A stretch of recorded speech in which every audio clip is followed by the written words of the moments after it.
Alright, what's going on, everybody? I'm doing my daily run through different news websites and whatnot, and I found a funny story. I'm sure it's not funny to some people, because they may have been personally affected by this, but I'll get to that in a minute. The number of media jobs lost last year is staggering. According to a report out last Thursday from Challenger Gray and Christmas, which found 15,474 announced job cuts. All media, including TV, publishing, broadcast, and print, news, and movies. That's a lot for one segment, one industry. Good gravy. News organizations accounted for 11,878 cuts, which is up a staggering 281% from the year earlier, when news organizations cut only 4,062 jobs, the report revealed. Now, see, I love the way this particular article is classifying this stuff, or how they're saying that these things are happening, why they're happening. Consolidation, declining revenue, combative language from the Trump administration, and occasional violence marked 2018 for members of the media, the report said. Members of the media, especially journalists, have had a few tough years, said Andrew Challenger, vice president of Challenger Gray and Christmas. Many jobs were already in jeopardy due to a business model that tried to meet consumer demand for free news with ad revenue. As media outlets attempted to pub news behind paywalls, consumers opted not to pay. Why would you have to have? It's news. You shouldn't have to pay for news. That should just be... They need to go through like an ad revenue type deal. Or make yourself smaller like they've been doing. There ain't no reason for a news company, like one single news company, to have thousands of different journalists. There's really no need for it. A couple hundred can get the job done generally. He said tech giants are a big part of the problem, citing figures from Bloomberg, which said Facebook and Google combined make up 58% of the digital advertising market. Amazon, which had 4.2%, is looking to increase its share. This leaves less than half of the market open for a large number of media companies that rely on ad revenue to survive, he said.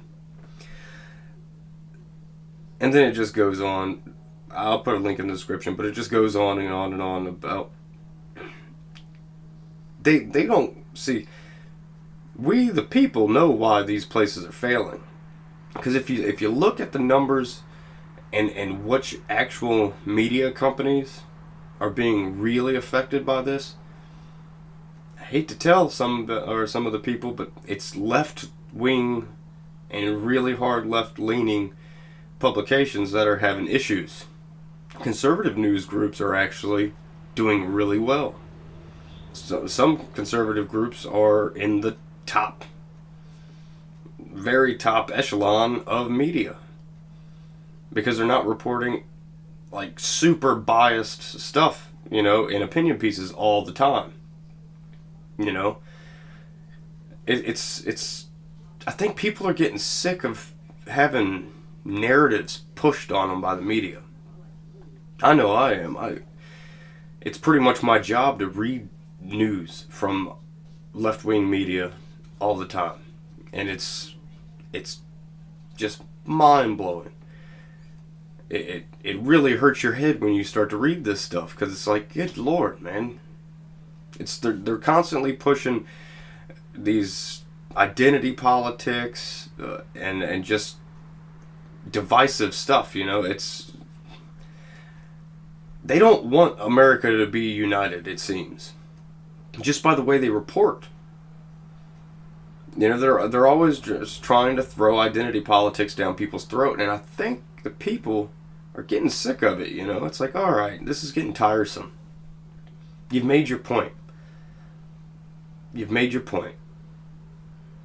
living in a fantasy land where America, to y'all's opinion, is a horrible place that so much things need to change. America's not that bad. Normal people know this. You know, people that actually go out all the time and work with the public and all this stuff. See, I think these media people, they get stuck in their bubble. You know, it's that tribalist type thing. They get in their little tribe of far leftists or I can't say centrist left, because there's a lot of people on the centrist left that generally make sense. You know, they have a couple little things that I personally wouldn't agree with, being a conservative, but I'll still respect their opinion, you know, and that's cool. But when you get to the far left types of opinions where it's, you know, like incidents like the Jussie Smollett, everyone jumped on Trump supporters, and the Covington Catholic case, where everyone jumped on conservatives and everything with false information.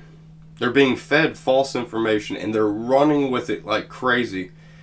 They're deeming half the country, not half, I mean, probably not half the country, but a good portion of the country as evil, racist, bigoted, you know, this, that, and the other, when conservatives don't really care. You know? From my experience. This is just my personal experience. But, yeah, we don't care. You have the right in America to be whatever you want to be, as long as you're not harming another individual. You're not affecting them in a negative way. So, but the left can't seem to do just that. They have to make up stuff to make it seem like this country is terrible, and that specific groups, generally white males, are some type of evil. Look at Don Lemon. White males are like the biggest terrorist, and we're the biggest threat to our nation. That's not necessarily true, especially if you look at any type of crime statistics. We make up a small portion, while other people make up a way significantly bigger percentage. So get your facts straight. We're not that bad at all.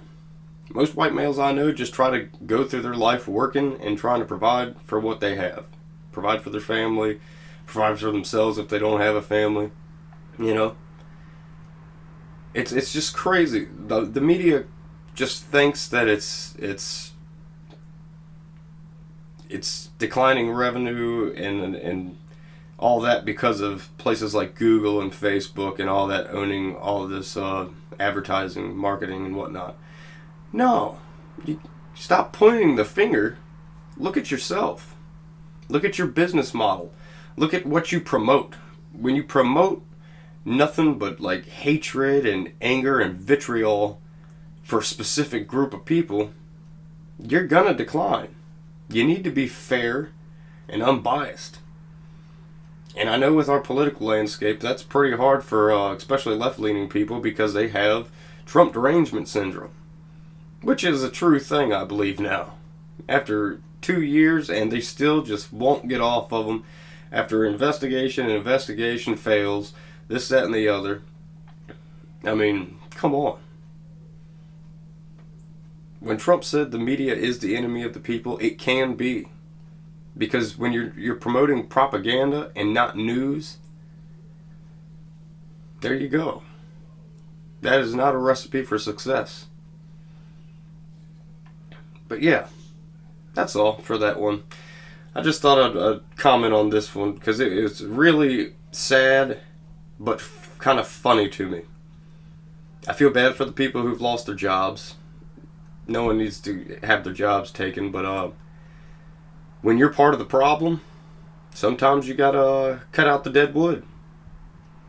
If you're all spouting far leftist things and divisive stuff that's not going to try to unify, but tear everything apart, you're not needed.